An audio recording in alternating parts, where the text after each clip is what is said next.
saya banggakan. Dan tentunya alhamdulillah pagi ini kita bisa bersama-sama berkumpul di sini dalam agenda penyebaran pemahaman, pengalaman penerapan budaya positif di modul 1.4 dalam program pendidikan guru penggerak. Bapak Ibu guru yang hebat, saya Suwardi mohon izin untuk menyampaikan penyebaran pemahaman ini.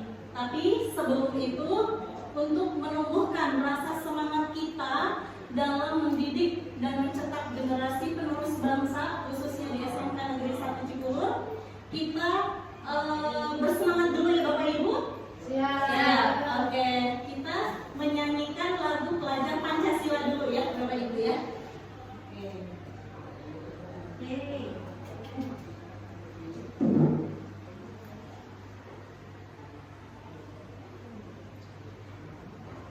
Kita nyanyi bersama ya Bapak Ibu ya, biar kita lebih semangat lagi.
Semoga dengan menyanyikan lagu tadi kita bisa makin semangat lagi dalam pembelajaran kita di kelas ya Bapak Ibu ya. Oke, terima kasih untuk semangatnya. Kita lanjut ke materi kita yang Assalamualaikum warahmatullahi wabarakatuh. Waalaikumsalam warahmatullahi wabarakatuh. Salam dan bahagia Bapak Ibu guru hebat SMK Negeri 1 Cikulur, Kabupaten Lebak, Provinsi Banten. Saya Suwardi, calon guru penggerak angkatan 10. Mohon izin Bapak Ibu, saya ingin menyebarkan pemahaman tentang ilmu saya peroleh di program pendidikan guru penggerak, khususnya di modul 1.4 tentang budaya positif. Nah, di dalam budaya positif, nah itu ada banyak esensi yang harus kita pelajari. Yang pertama yaitu adanya perubahan paradigma belajar, ada motivasi perilaku manusia, ada keyakinan kelas, disiplin positif, ada posisi kontrol restitusi, ada kebutuhan dasar manusia, dan ada segitiga restitusi. Kemudian yang pertama kita akan mempelajari tentang pembelajaran dengan paradigma baru. Nah, di sini pembelajaran dengan paradigma baru dirancang berdasarkan prinsip pembelajaran yang terdiferensiasi sehingga setiap siswa belajar sesuai dengan kebutuhannya dari tahap perkembangannya untuk mewujudkan profil pelajar Pancasila. Nah, jadi di dalam kurikulum baru ini kita belajar tentang pembelajarannya itu berdiferensiasi. Nah, jadi disesuaikan dengan konteks kontennya seperti apa, produknya seperti apa, dan juga prosesnya dalam pembelajaran itu sendiri. Kemudian mengubah paradigma stimulus respon ke pendekatan teori kontrol. Nah, di sini ada stimulus respon tentang dunia. Contohnya, realitas kita atau kebutuhan kita sama. Itu menurut stimulus respon tentang dunia. Tetapi faktanya di dalam teori kontrolnya yaitu realitas atau kebutuhan kita itu berbeda. Itu salah satu contohnya ya. Kemudian bisa juga orang lain bisa mengontrol saya. Itu di dalam stimulus respon. Tetapi di dalam teori kontrol itu hanya Anda yang bisa mengontrol diri Anda. Itu salah satu contohnya Bapak Ibu. Kemudian, nah disiplin positif. Dari budaya positif yang kita terapkan di sekolah itu akan menimbulkan disiplin positif. Nah, kata disiplin itu adalah dimaknai sebagai sesuatu yang dilakukan seseorang kepada orang lain untuk mendapatkan kepatuhan. Nah, dengan kata lain, disiplin ini lebih cenderung kepada sifat atau yang dirasakannya adalah ketidaknyamanan. Kemudian, nah sebagai pendidik tujuan kita adalah untuk menciptakan anak-anak yang memiliki disiplin diri sehingga mereka bisa berperilaku dengan mengacu pada nilai-nilai kebajikan universal dan memiliki motivasi intrinsik bukan motivasi ekstrinsik. Nah, jadi nanti di next materi kita akan pelajari bagaimana sih yang motivasi ekstrinsik dan intrinsik itu ya.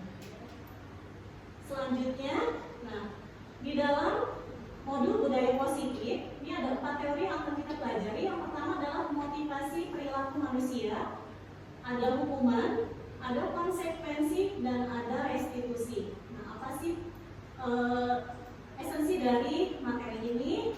Kita bisa lihat langsung di sini. Yang pertama, motivasi perilaku manusia. Nah, jadi seseorang dalam berperilaku itu ada motivasi tertentunya. Motivasi yang pertama ketika seseorang berperilaku yaitu yang pertama, dia takut akan hukuman. Jadi di situ dia menghindari ketidaknyamanan. Contohnya apa? Misalkan siswa kita berperilaku dia masuk ke kelas buru-buru gitu ya. Bukan dari bawaan intrinsik yang dirinya sendiri, tapi dia menghindari ketidaknyamanan atau hukuman. Nah, jadi dia masih belum adanya nilai-nilai kebajikan universal di dalam dirinya. Jadi masih dia motivasi perilakunya adalah ketidaknyamanan atau hukuman. Kemudian yang kedua, untuk mendapatkan imbalan atau penghargaan dari orang lain. Pernah kita juga berlaku seperti itu? Kita berperilaku, kita ingin mendapatkan imbalan. Pernah ya? Saya pun mungkin merasakan seperti itu pernah. Kemudian yang ketiga, nah motivasi perilaku manusia yang ketiga adalah untuk menjadi orang yang mereka inginkan dan menghargai diri sendiri dengan nilai-nilai yang mereka percayai. Nah, untuk yang poin ketiga ini, nah ini yang seharusnya kita miliki.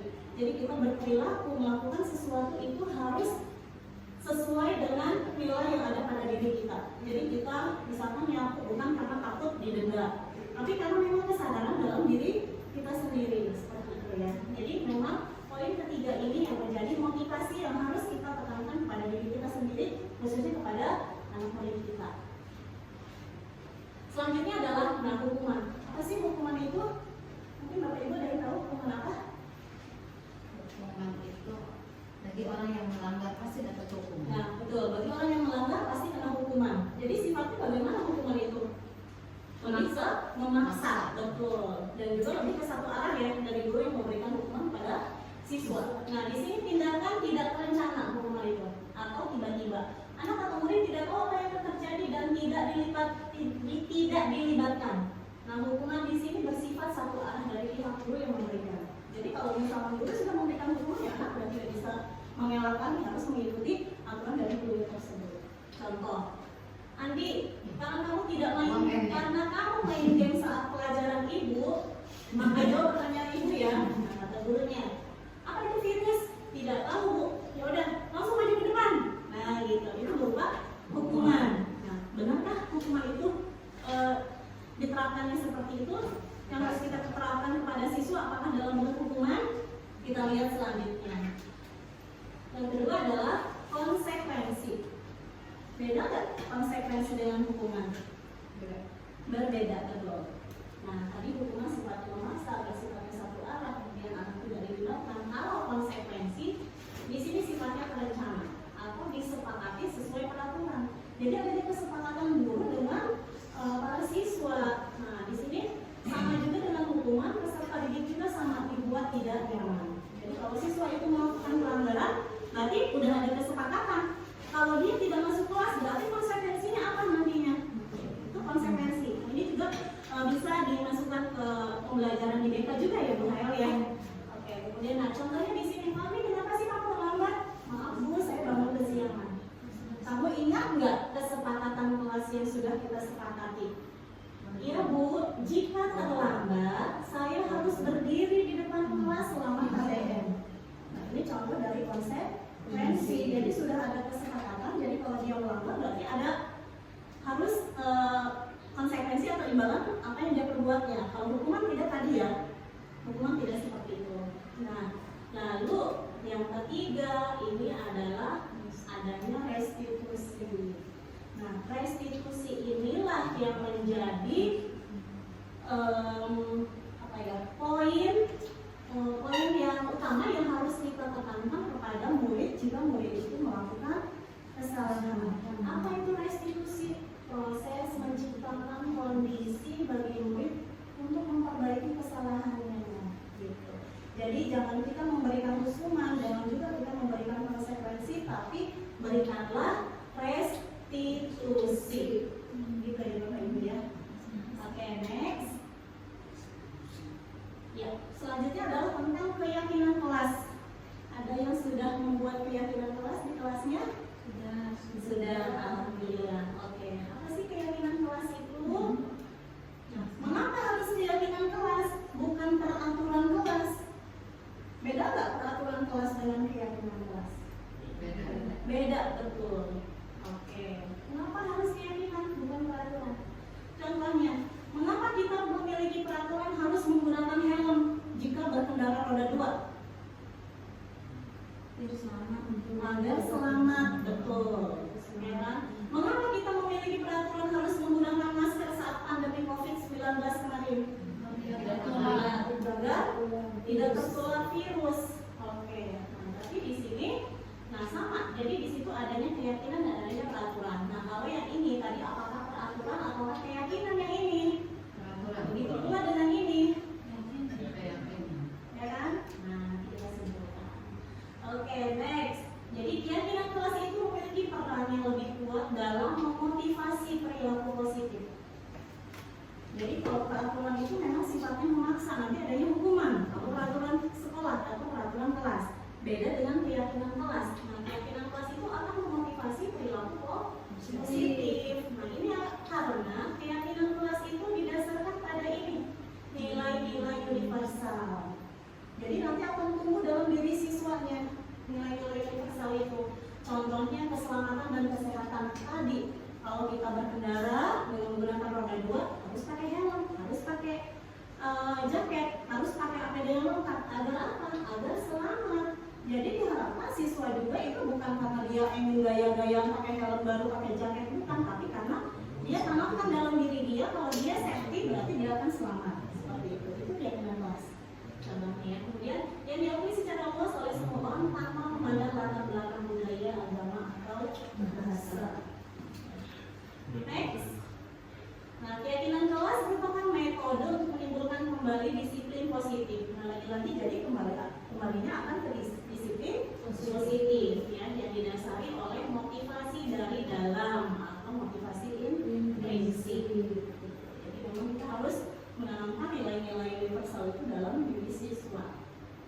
Nah, bagaimana proses pembentukan keyakinan kelas? Yang pertama, nah di dalam pembentukannya kita harus tahu bahwasanya kalau keyakinan kelas itu sifatnya itu abstrak.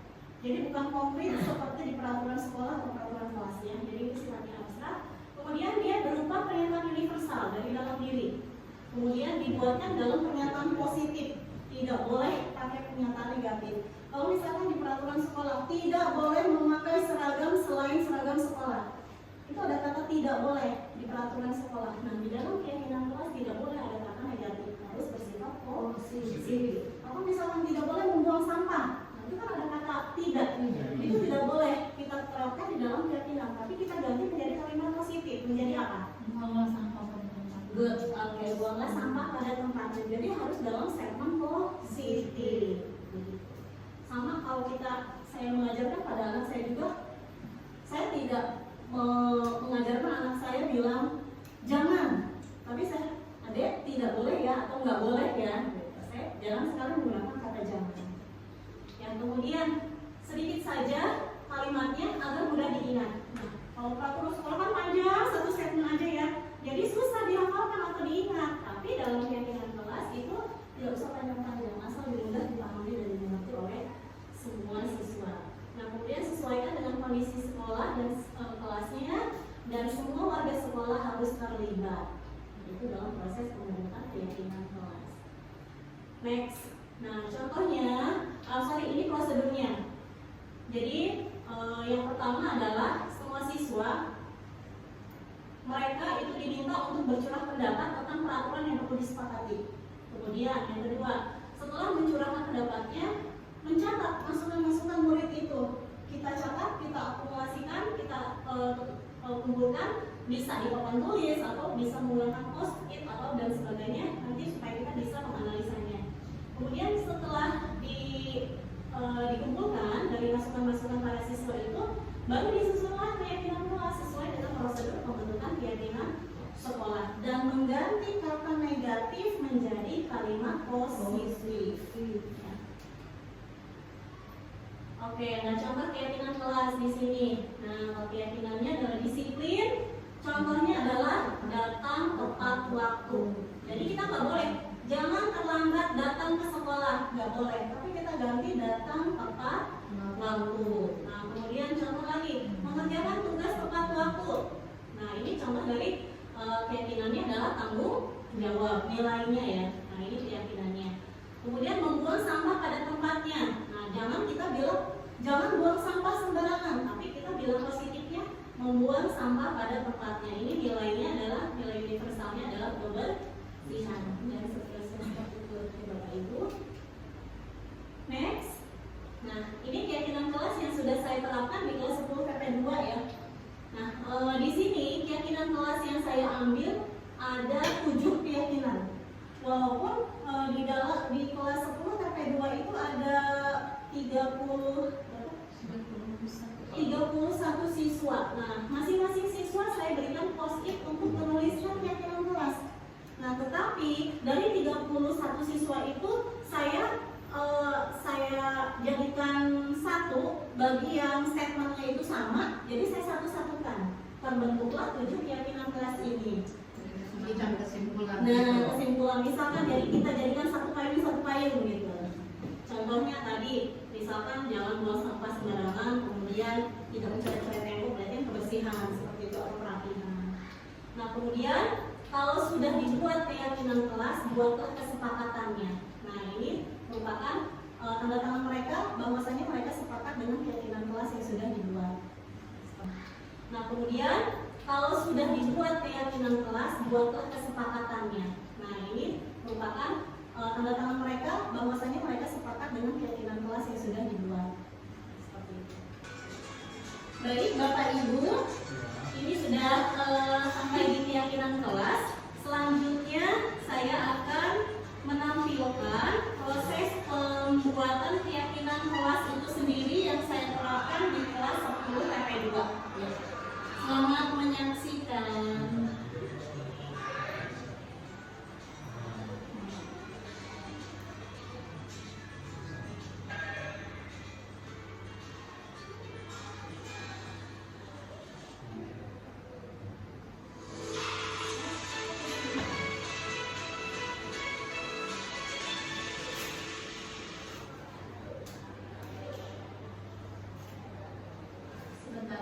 Ibu, mari Ibu sebentar. Siap. Equation pakai batik? Pakai. Pakai deh. Selamat menyaksikan.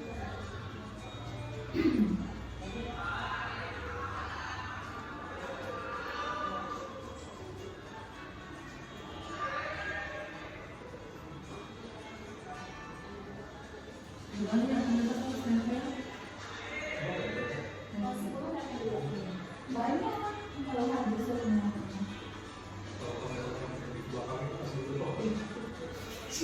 Ini terlalu dingin.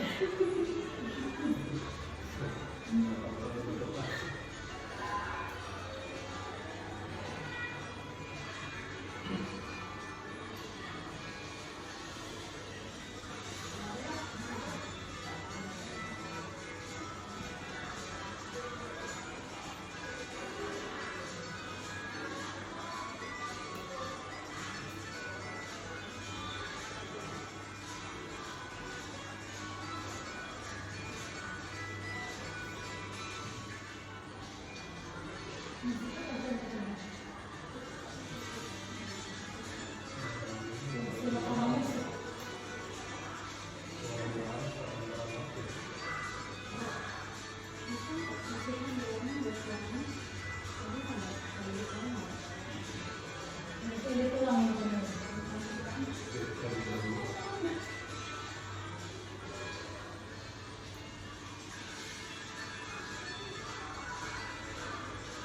Ini sedang menekankan bahwasanya keyakinan kelas itu penting dilakukan, penting dibuat dan disepakati oleh dosen sekolah.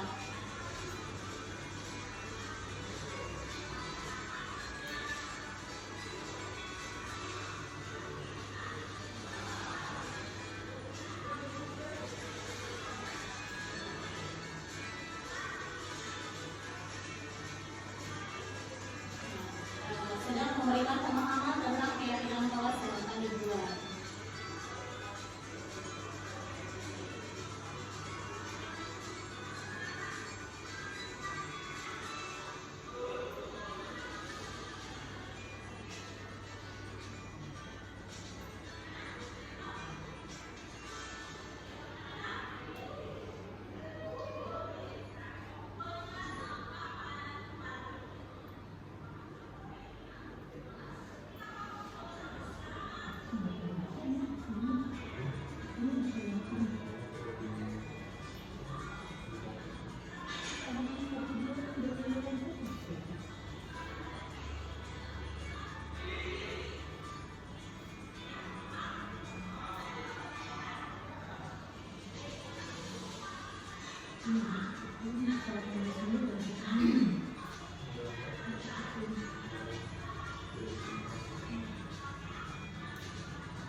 Kemudian posisi untuk para siswa menuliskan pendapatnya tentang statement keyakinan kelas.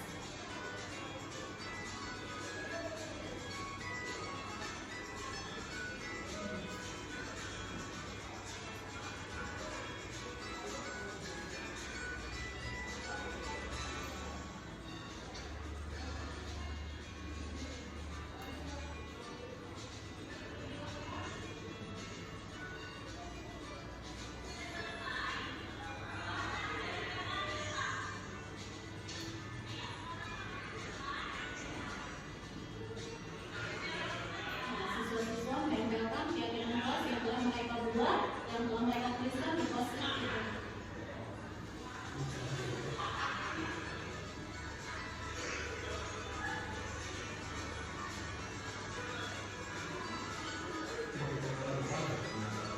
Ya.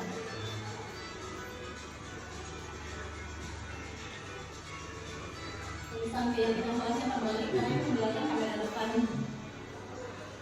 Kita pengambilan kayak videonya.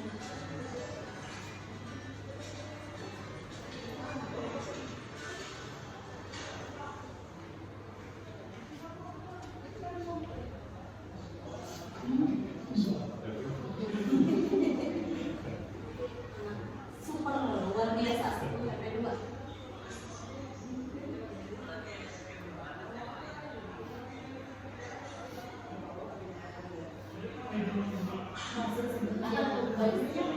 yang dimasukkan tapi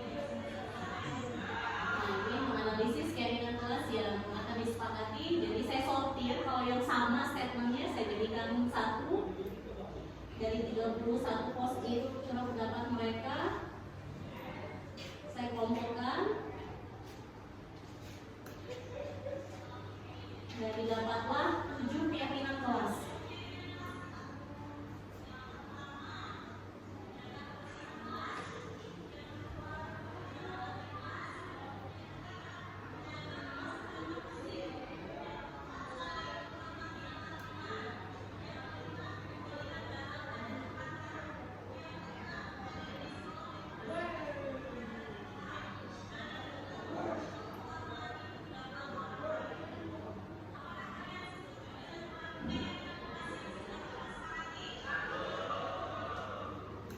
Siswa setuju dengan keyakinan kelas yang telah dibuat?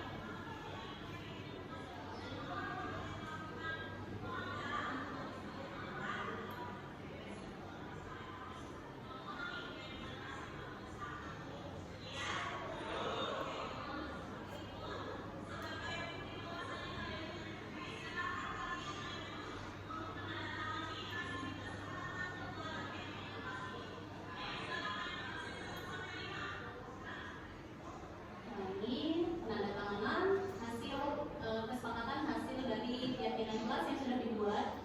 Jadi mereka menandatangani. Jadi suatu saat mereka melakukan kesalahan, mereka harus sadar sudah membuat kesepakatan keyakinan kelas itu.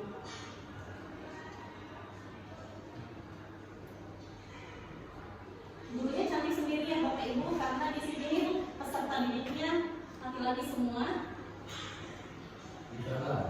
Kebetulan sampelnya kelas 10 teknik pemesinan 1. Teknik pemesinan 2. Produknya juga ya, ini produktifnya sama cowok semua ya.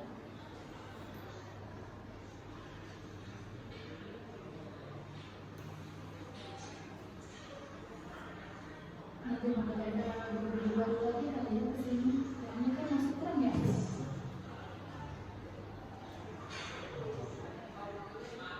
Nanti kalau ada guru baru, banyak guru baru dapat kesini.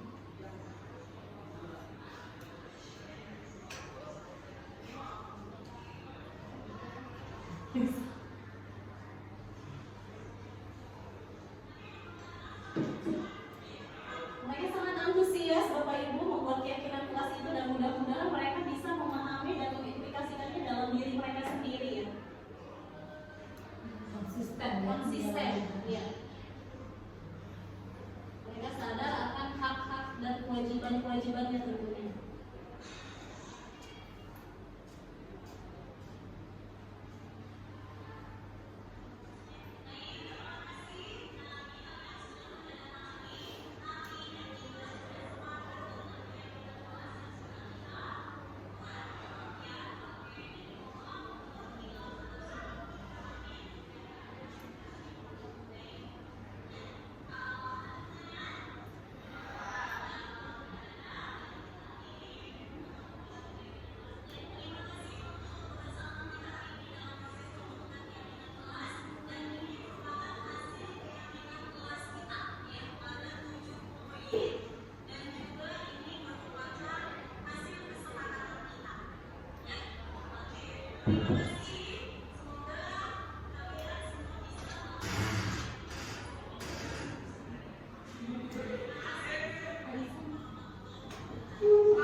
Baik Bapak Ibu, nah itu contoh penerapan dari keyakinan kelas yang sudah saya buat di kelas 10 TP2.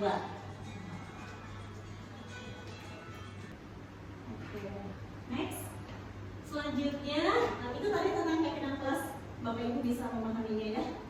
Nah, selanjutnya adalah materi yang esensi juga di dalam modul budaya positif adalah 5 kebutuhan dasar manusia. Jadi kita punya 5 kebutuhan dasar Bapak Ibu. Yang pertama, apa kebutuhan dasar manusia itu? Bertahan hidup. Yang kedua, penguasaan. Yang ketiga, kebebasan, freedom. Yang keempat, kasih sayang dan rasa diterima. Oh, ini sangat banget ya. Kemudian kesenangan ini juga harus. Jadi 5 kebutuhan dasar ini harus kita miliki dan memang ada di dalam diri kita masing-masing. Yang pertama bertahan hidup. Nah, bertahan hidup itu contohnya apa? Bertahan hidup itu survival ya. Kita harus bisa survive, harus bisa beradaptasi dimanapun kita berada. Nah, jadi merupakan kebutuhan dasar yang paling penting untuk kelangsungan hidup. Nah, bisa meliputi kebutuhan makan, air, tempat tinggal, dan keamanan. Contohnya, kita di sini punya akses untuk ke tempat makan dan kebutuhan air yang cukup, punya tempat tinggal yang aman dan nyaman dan merasa aman dari bahaya fisik dan emosional. Selanjutnya adalah kebutuhan manusia yang kedua, kebutuhan dasarnya adalah penguasaan. Di sini kebutuhan dasar yang penting untuk perkembangan pribadi dan profesional. Nah, kebutuhan ini mendorong manusia untuk belajar dan tumbuh serta mencapai tujuan dan cita-cita. Ini penguasaan, kebutuhan dasar manusia yang kedua. Selanjutnya yaitu kebebasan. Kita butuh bebas Bapak Ibu? Butuh kebebasan, butuh. Karena itu adalah kebutuhan dasar kita. Nah, kebebasan untuk apa? Berpikir, bertindak, kebebasan memilih jalan hidup sendiri, kebebasan untuk mengekspresikan diri. Itu memang kebutuhan kita. Yang selanjutnya adalah kasih sayang dan rasa diterima. Butuhkah ini? Sangat butuh. Jangankan manusia, hewan pun sangat membutuhkan itu. Kasih sayang dan rasa diterima ini merupakan dasar penting untuk kesehatan mental dan emosional Bapak Ibu. Jadi memang kalau kita butuh kurang perhatian, ke kitanya juga sensi ya. Bukan uring-uringan, apalagi dalam kondisi mengandung. Wah, sensitif banget ya. Oke, dan rasa diterima juga ya. Nah, kebutuhan kasih sayang dan rasa diterima dapat dipenuhi dengan cara memiliki hubungan yang dekat dengan keluarga dan teman. Ya, kalau sudah berkeluarga ya mungkin dengan keluarga. Kalau yang masih single ya berarti dengan lingkungan sekitar, keluarga pribadi dan teman. Kemudian merasa dicintai dan dihargai oleh orang lain. Kemudian merasa menjadi bagian dari suatu kelompok komunitas dan bisa membantu orang lain. Gitu ya. Kasih sayang dan rasa diterima. Ini bukan banget ya. Next, kesenangan. Kesenangan butuhkah? Butuh. Buat apa sih kesenangan itu? Bersenang-senang. Buat bersenang-senang. Iya. Untuk merefreshkan ya pikiran dan otak kita. Nah, kebutuhan kesenangan merupakan kebutuhan yang penting untuk kesehatan mental dan emosional juga sama. Ya, makanya kadang kita sekali healing yuk gitu. Oke, nah kebutuhan dasar dapat dipenuhi dengan berbagai cara, contohnya melakukan hal-hal yang menyenangkan. Nah, kalau kita suka melakukan hobi tertentu, lakukan. Selagi itu tidak mengganggu aktivitas dan rutinitas kita. Misalkan senangnya shopping ya shopping. Kalau misalkan nggak ada uang tapi sukanya shopping, atau nggak apa-apa, window shopping. Saya begitu, udah bahagia walaupun tidak punya uang ya udah, karena sukanya shopping dengan melihat-lihat aja atau dengan berselancar di media sosial, udah senang gitu. Apalagi sampai di check out. Masuk yang keranjang udah bahagia. Iya, udah bahagia. Nanti kalau udah full, keranjangnya hapusin, aku bosan lihatnya. Aku mau kali. Kemudian menghabiskan waktu bersama orang lain, membantu orang lain dan bersyukur atas hal-hal yang baik dalam hidup. Next, nah ini kebutuhan yang sedang berusaha dipenuhi oleh anak-anak. Ada 4 pertanyaan. Aku senang main kejar-kejaran dengan ibu guru, seru. Ibu kejar aku karena ibu guru sayang aku. Aku hebat kan? Bisa bikin ibu guru kejar aku. Aku bosan belajar mewarnai terus di dalam kelas. Nah, ini nanti kita akan menentukan kebutuhan mereka itu apa. Apakah penguasaan, kasih sayang dan rasa diterima, bertahan hidup, kebebasan, atau kesenangan? Coba. Nah, yang pertama, siapa yang mau mengerjakan? Tadi, nomor 1 silakan tuliskan depan. Nomor 2 Ibu Cici. Nomor 3 Bu Wardah. Nomor 4 Pak Hendo. Rupanya ada.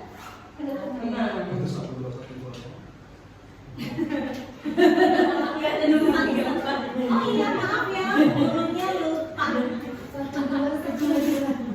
Hebat kan? Senang banget. Nah, jadi nanti sesuaikan dengan kebutuhannya ini ya Bu. Penguasaan, kasih sayang dan rasa diterima. Coba. Gua mau dipoto dulu itunya. Ya, penguasaan,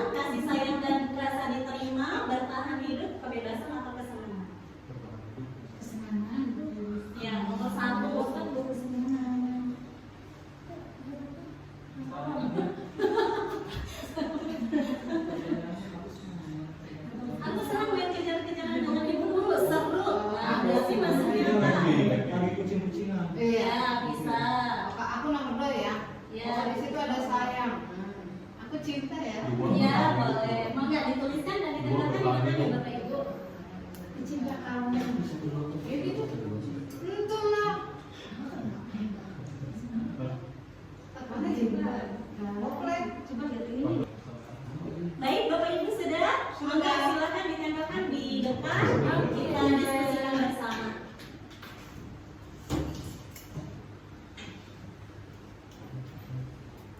Semoga tidak terus. Amin. Terus dapat bonus gitu. Ya, dapat bonus senang Bapak Ibu. Sampai 100. Panjang amat. Jalan-jalan ke pantai gratis.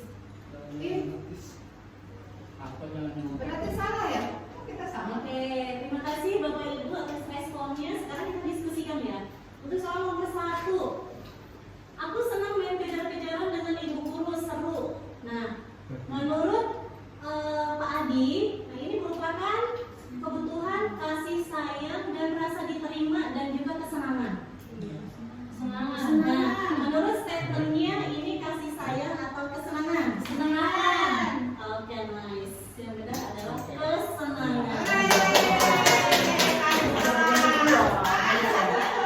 Makasih ya. Oke, next yang kedua. Ibu kejar aku karena ibu guru sayang aku. Apa ya? Apa ya? Di sini udah ada statement sayang. Berarti di sini kebutuhannya sayang.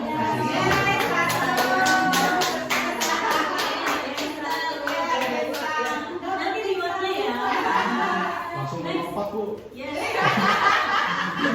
Oke, next. Aku hebat kan bisa bikin ibu guru kejar aku. Apa itu? Dia merasa bikin aku bangga. Berarti penguasaan. Oke, nice. Thank you. Benar ya. Kemudian selanjutnya, aku bosan belajar mewarnai terus di dalam kelas. Kebosanan. Jawabannya apa Bu? Kesenangan. Senang. Dia bilang kan bosan bukan senang. Oh. Nah, berarti apa nih? Apa tuh? Jadi dia butuh apa? Kalau Karena udah dia bosan bosan kan berarti dia udah butuh. tidak senang. Jenuh. Ya berarti itu tidak senangan jawabannya bukan Iya. kesenangan Pak. Tidak senangan Iya. maksudnya. Iya. Kurang beda ya. Oke. Nah, kebebasan adalah apa? Tadi karena dia bosan berarti dia butuh Kebebasan. Butuh kebebasan. Ini Bapak Ibu ya. Oke. Next. Sekarang kita mau bahas tentang posisi kontrol seorang guru. Nah, posisi kontrol itu saya sendiri dalam mengajar di kelas, saya juga baru sadar sekarang bahwasanya posisi kontrol saya itu masih tidak sesuai dengan seharusnya posisi kontrol yang dimiliki oleh guru. Nah, di sini posisi kontrol guru itu ada 5. Ada yang sebagai penghukum, guru itu ada yang sebagai pembuat rasa bersalah, ada yang sebagai pemantau, ada sebagai teman, dan ada sebagai manajer. Nah, ini menurut teori Diana Gosen. Beliau adalah seorang ahli pendidikan. Jadi ada 5 ya teori kontrol. Nah, kita analisa posisi kontrol kita terhadap peserta didik kita dalam posisi yang mana. Oke. Nah, di sini kalau sebagai penghukum, nah guru itu berada pada posisi penghukum menggunakan hukuman untuk mengendalikan perilaku peserta didiknya. Nah, di sini hukumannya bisa hukuman fisik, verbal, atau sosial. Kadang kita juga kesal, kalau kita sudah menerangkan jauh, ada anak baru masuk ke kelas. Nah, kemudian kita repres kan, kita apa? Push up, ya kan? Nah, yang kita lakukan itu merupakan posisi kontrol gurunya sebagai penghukum. Ya, sudah benarkah seperti itu? Kita tunggu jawabannya setelah kita sampai ending. Nah, posisi penghukum ini posisi kontrol yang negatif katanya Bapak Ibu. Oke. Nah, posisi ini dapat membuat peserta didiknya merasa takut bahkan tidak nyaman. Posisi ini dapat berdampak negatif pada perkembangan peserta didik atau posisi sebagai penghukum. Kemudian ada pembuat rasa bersalah. Jadi kita yang guru yang berada posisi pembuat rasa bersalah menggunakan rasa bersalah untuk mengendalikan perilaku peserta didik. Nah, guru akan membuat peserta didik merasa bersalah jika mereka melakukan kesalahan. Contohnya gini, kamu kenapa sih datang kesiangan? Nanti kalau kelasnya tidak kondusif, ibu yang akan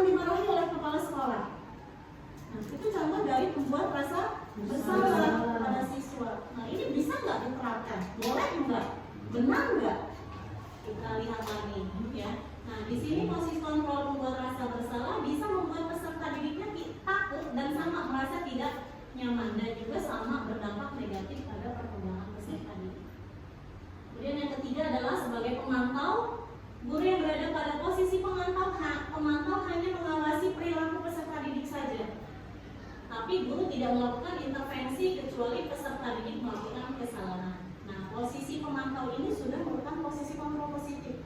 Beda dengan tadi penghukum dan pembuat rasa bersalah. Posisi ini tidak efektif takinya untuk mengendalikan perilaku peserta didik. Jadi guru hanya mantau aja. Siswa melakukan kesalahan, kita cuma mantau aja. Nah, makanya di sini kan dia posisi kontrolnya yang positif tapi tidak efektif. Selanjutnya adalah sebagai teman. Nah, apakah yang Bapak Ibu rasakan sekarang juga sebagai teman posisi kita kepada peserta didik? Iya. Dan juga sebagai penghukum saja? Ya kan? Nggak kadang-kadang ya susah dikasih. Nah, guru yang berada pada posisi teman ini membangun hubungan yang dekat dengan peserta didik. Guru akan mendengarkan peserta didik dan memberikan dukungan emosional. Nah, posisi teman ini posisi yang positif juga. Posisi dapat membantu peserta didik merasa nyaman dan percaya diri. Ya, jadi kita melakukan pendekatan secara personal pada siswa. Jadi merasa akrab banget. Nah, itu posisi sebagai teman. Selanjutnya adalah posisi sebagai manajer. Nah, sesuai dengan namanya manajer, berarti memanage atau mengatur. Ya. Nah, guru yang berada pada posisi manajer ini membantu peserta didik untuk mengembangkan keterampilan dan kemampuannya. Guru akan memberikan bimbingan dan dukungan untuk mencapai tujuan peserta didik. Nah, di mana posisi manajer ini adalah posisi kontrol yang efektif. Nah, di sini sudah jelas posisi kontrolnya yang efektif, maka memang posisi kontrol manajer ini adalah yang harus kita lakukan. Posisi kita sebagai guru kepada peserta didik. Nah, posisi ini bisa membantu peserta didik berkembang dan mencapai tujuan. Guru yang ideal, nah adalah guru yang berada pada posisi manajer. Guru yang berada pada posisi manajer dapat membangun hubungan yang baik dengan siswa dan memberikan bimbingan dan dukungan yang dibutuhkan peserta didik.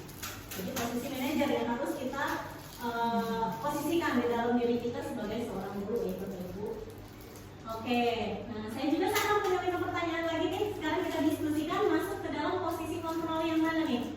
Ada 5 pertanyaan dan juga 5 posisi kontrol. Mangga, ada 5 pertanyaan. Yang pertanyaan ke-1 boleh Pak Bu Ani, silahkan. Kemudian kedua Ibu Asi, punten. Yang ketiga Bu Hael, punten. Yang keempat Pak Ihsan, mohon maaf. Yang kelima Pak Adi. Oke, silahkan sesuaikan dengan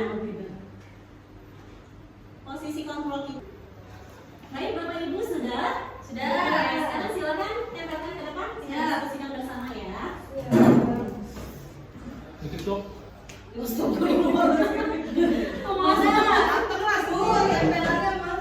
Oh iya, ditempel aja di sebelah sini. Bukan di sebelah ini, Bu. Salah slide. Iya, maaf ya. Oke, luar biasa. Bapak Ibu guru hebat biasa. Potensi nomor 2 ya. Jauh amat di mana Pak Adi? Ini mana Pak Adi? Nomor 5. Kamu ya? Ya, baik Bapak Ibu, sekarang kita diskusikan pertanyaan nomor 1. Sanksi atau konsekuensinya apa? Sanksi atau konsekuensinya apa? Berarti di sini apa? Pemantau. Sebagai pemantau. Oke, benar ya. Sanksi itu sebagai pemantau. Kalau penghukum tadi, ya, kamu tidak mengerjakan tugas, kerjakan atau bersihkan kamar mandi. Nah, itu menghukum. Karena di sini kalau pemantau itu dia hanya memantau aja. Ayo, mau sanksi atau konsekuensi? Gitu, ya. Kemudian saya kecewa sekali dengan kamu. Nah, ini merupakan membuat rasa bersalah. Ya, next. Ya sudah, kalau ini tidak apa-apa, nanti ibu bantu bereskan. Nah, sebagai teman, betul. Next. Jika kamu meyakininya, maka kamu bersedia memperbaikinya. Jika kamu memperbaiki ini, hal ini menunjukkan apa tentang dirimu? Manajer. Nah, ini sebagai manajer, betul. Kemudian yang terakhir, patuhi aturan saya atau awas. Penghukum. Nah, ini baru penghukum. Nah, ya udah diancam sih, awas gitu. Nah, ini kan Awas ya, kalau nggak salah lagi ya. Terima kasih responnya Bapak Ibu, luar biasa sekali. Kanan. Hukum itu. Next. Nah, ini segitiga restitusi. Kalau tadi memberikan hukuman dan konsekuensi. Nah ini yang tadi harus kita lakukan terhadap murid kita adalah restitusi ya. Tetapi jika ada anak yang melakukan kesalahan, kita selesaikannya dengan metode segitiga restitusi. Di mana di dalam segitiga restitusi ini ada 3 tahapannya. Yang pertama menstabilkan identitas, yang kedua memvalidasi tindakan yang salah, yang ketiga menanyakan keyakinan. Ya. Next. Nah, menstabilkan identitas itu seperti apa? Nah, kita tanyakan. Berdasarkan prinsip membuat kesalahan adalah bagian dari proses pembelajaran. Jadi kalau anak ada yang melakukan kesalahan, panggil oleh kita atau selama guru TK-nya ya. Tanyakan atau jangan langsung dimarahi, tapi tanya atau stabilkan emosi dia. Gak apa-apa, berbuat salah itu wajar. Itu adalah cara menstabilkan identitas. Jadi jangan kita langsung tadi memberikan hukuman atau dan sebagainya, jangan. Tapi kita lakukan approach-nya. Ya. Kemudian jangan meneliti peserta didik yang memiliki identitas gagal. Ini apalagi jangan. Khawatir jangan. Kemudian memvalidasi tindakan yang salah. Nah, berdasarkan prinsip setiap perilaku berupaya memenuhi suatu kebutuhan tertentu. Nah, kemudian guru akan bergeser dari stimulus respon menjadi proaktif dan mengenali dan mengakui kebutuhan peserta didik dapat memperbaiki hubungan dengan baik. Nah, kemudian yang ketiga adalah menanyakan keyakinan. Nah, tadi yang sudah kita buat di kesepakatan atau di keyakinan kelas, kalau anak sudah melakukan kesalahan, tanya, kamu sudah ada keyakinan kelas ya kan? Keyakinan kelas apa yang sudah kamu langgar berdasarkan kesalahan yang kamu buat? Nah, jadi kan anak, oh iya, merefleksikan diri. Ya kan dia bercermin, oh iya saya telah melanggar misalkan karena dia mencoret-coret tembok, berarti dia telah melanggar kesepakatan kelasnya adalah nilai kebersihan. Gitu. Jadi biarkan anak yang berpikir sendiri, biar anak juga yang mencari solusinya. Gitu. Kita sebagai guru hanya sebagai fasilitator saja. Nah, contohnya di sini saya melakukan penerapan segitiga restitusi pada kasus Puji marah dan memaki Nadia karena jawabannya sering dicontek. Nah, baik Bapak Ibu, tadi saya sudah menjelaskan tentang bagaimana penerapan segitiga restitusi. Nah, saya pun sudah melakukan penerapan segitiga restitusinya itu terhadap siswa yang bernama Puji. Nah, Puji ini marah dengan memaki Nadia karena jawabannya sering dicontek. Nah, jadi ketika sedang mengerjakan tugas, tiba-tiba temannya datang, kemudian dengan memaksa untuk mengambil lembar jawabannya Puji, maka Puji marah karena ketika disampaikan oleh Puji jangan mengambil, malah dia bangsa dan bilang bahwasanya si Puji itu pelit. Nah, mungkin manusiawi ya kalau kita bilang mungkin kita manusiawi kalau kita marah ketika kita dibilang pelit, apalagi milik kita diambil oleh orang lain. Nah, baik Bapak Ibu, ini merupakan contoh penerapannya. Silakan selamat menyaksikan.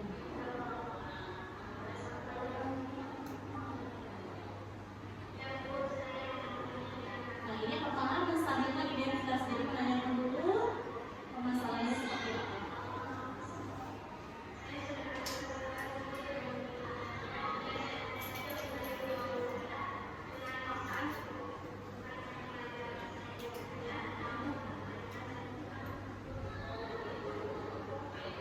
Ini validasi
menanyakan tentang keyakinan kelas yang sudah dilanggar oleh uji yang mana dia memiliki temannya.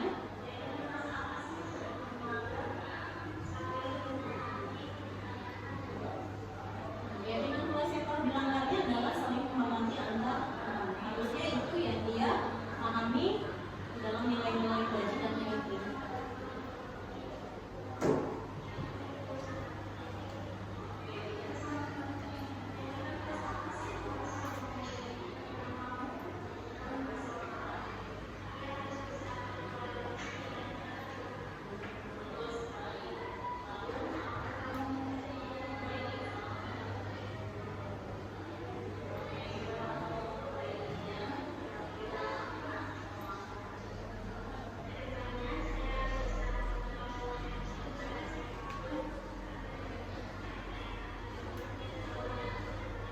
Ini solusi yang diberikan oleh uji terkait kesalahan yang telah dibuatnya.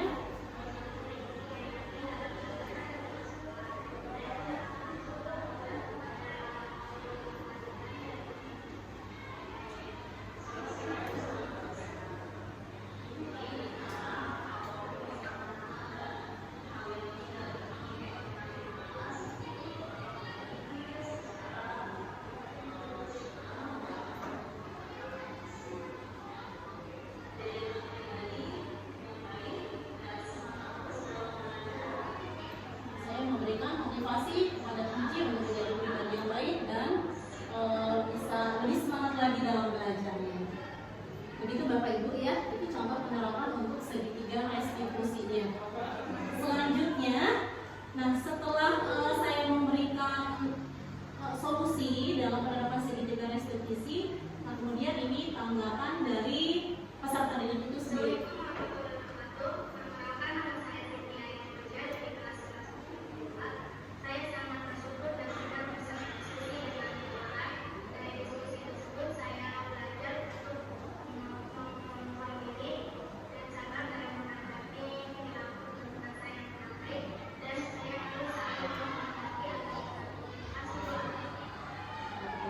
Tanggapan dari uji bahwasanya dia senang dalam menyelesaikan permasalahan yang dihadapi. Jadi kita harus menjadi posisi kontrol sebagai manajer juga ya. Jika kita kaitkan dengan materi di awal tadi tentang budaya positif. Nah, oke, itu contoh penerapannya ya Bapak Ibu. Selanjutnya, nah alhamdulillah dengan berakhirnya penerapan restitusi berakhir pula penyebaran pemahaman tentang materi budaya positif. Terima kasih Bapak Ibu guru hebat sudah membersamai. Semoga kita bisa memajukan sekolah kita tercinta ini. Saya Suarni, mohon maaf apabila ada kata-kata yang kurang berkenan. Moto dari guru penggerak, tergerak, bergerak, dan menggerakkan.